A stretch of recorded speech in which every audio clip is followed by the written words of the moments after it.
लेकिन ये जो वैक्सीनेशन है, एक वैक्सीन जो है वो 2000 की पड़ती है।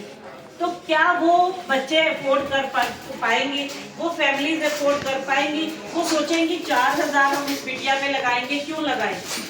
तो ये अवेयरनेस हमें ज्यादा से ज्यादा समाज में फैलानी है। अपनी घर में अपनी मेड से बात करो, उनकी जितनी बेटियां हैं उनको बुलाओ, उनको इसके लिए अवेयर करो।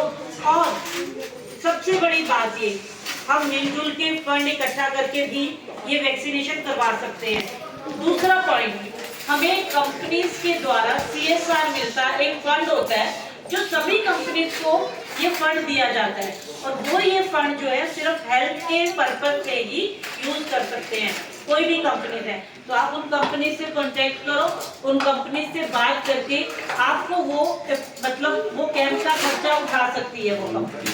तो ये अभियान बहुत जरूरी है। तो मैं आप सबसे, जितने भी यहाँ टीम के मेंबर्स हैं, उनसे अनुरोध करूंगी कि जिस प्रकार आप और कार्य कर रहे हैं, ठीक है, आप बच्चों को संस्कारित कर रहे हैं, समय बदल गया है बहुत ज्यादा। ऐसा भारत विकास परिषद द्वारा बच्चों को संस्कारित करने का एक अभियान भी चलाया जा रहा है, और हमने देखा होगा कि जो समय बीच में आया था उसमें बदलाव आना स्टार्ट हो गया है। अभी आपने देखा होगा कि यूथ जो है वो सही उस पर जुड़ रहा है, वो परिषद के साथ भी जुड़ रहा है और भक्ति में भी जुड़ रहा है।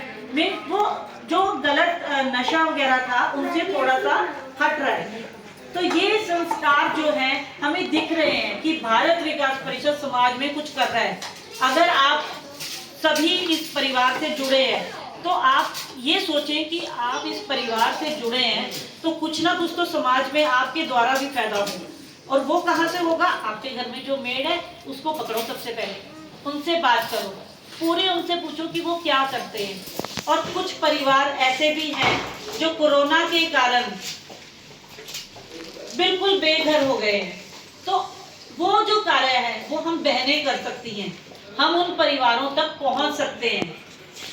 अभी लगता है कि हम अपना घर भी संभाले, हम बाहर का भी संभाले, ये थोड़ा मुश्किल लगता है, पर लेकिन नहीं, एक महिला बहुत कार्य कर सकती है, बहुत ज्यादा। मल्टीटास्किंग बोला जाता है महिला को। वो घर भी संभाल सकती है, वो बाहर भी संभाल सकती है, वो समाज में भी कार्य कर सकती है। तो ये मेरा आप सबसे अनुरोध रहेगा। और एक बार फिर आप सभी को हरियाली तीज की बहुत बहुत बधाई, और मेरे को सभी को सुनने के लिए बहुत बहुत धन्यवाद।